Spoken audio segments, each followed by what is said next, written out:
cendre, carpe, brème, gardon, poisson chat, anguille, voilà, à peu près toutes les espèces qu'on trouve en deuxième catégorie.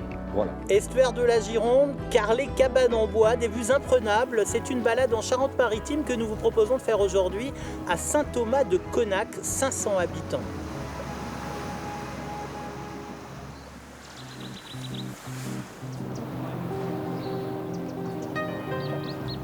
Donc René et Jean-Claude, là c'est votre petit coin de paradis en fait. Hein. Là, on est au village de la Grange d'Aloué.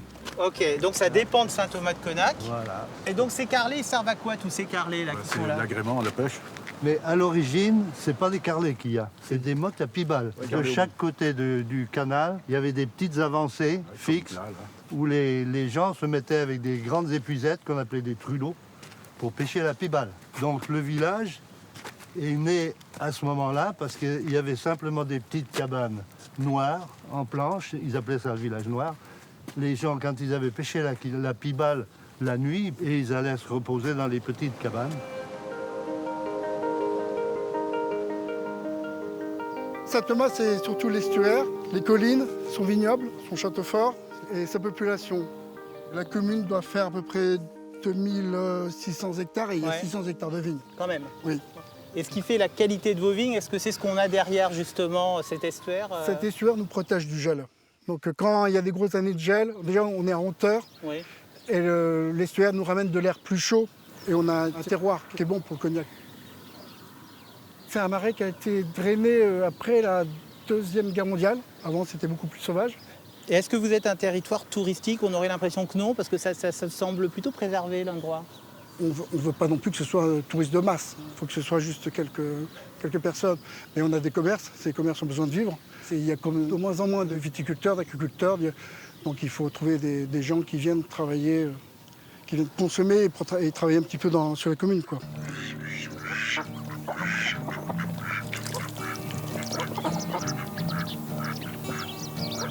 C'est une tonne de chasse, là, où on pratique la chasse au canard. Ça veut dire qu'en fait, c'est un habitat avec devant un étang, quoi. Voilà, c'est ça. Une retenue d'eau. C'est ça. Ok. C'est un beau terrain de jeu, là, pour la... C'est excellent, même, je dirais, parce que ça attire pas mal de bécassines, de canards, donc... Alors, quel rôle ils ont, les canards qui sont là, les canards vivants qui sont là? Pour appeler ceux qui passent la nuit et tout. Donc, il faut les mettre un peu dispatchés comme on fait d'habitude, quoi. Donc, et puis, voilà. Mais il y a 2-3 périodes plus propices pour le passage des canards, non? Mois de septembre, octobre et fin de décembre. Là, actuellement, c'est du retour. Donc d'ailleurs, c'est pour ça qu'il y a pas mal de canards.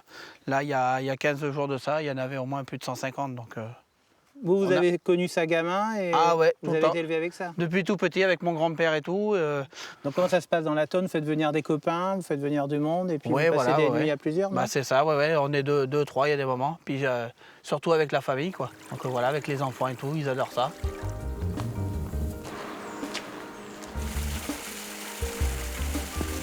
Ouais, bon bœuf. Oh là là! Il soit pas mort. Là, il est soit pas pas mort. mort, hein. Oh. Oh là là. Oh, mais il bouge pas beaucoup! Faut prendre la vie du bon côté, c'est le nom de la pièce, mais c'est également ce que vous faites ici à Saint-Thomas. Vous prenez plutôt la vie du bon côté. Ah oui, on n'arrête pas. On n'arrête pas de prendre la vie du bon côté. On veut toujours être plus dynamique pour toucher les gens, leur apporter un petit peu de soleil. Et t'as déjà vu un mort qui éternue, toi? Et on essaye aussi de coller à l'actualité parce que l'année d'avant, c'était sur le désert médical. Donc c'était aussi un peu rocambolesque. Comment fait-on pour conserver un médecin dans un petit village? Oh, attends, j'ai une idée. Il y a du Ricard encore à la maison? Ah, il y a encore du Ricard, oui. Je suis partout quand même. Normalement, nous sommes 23.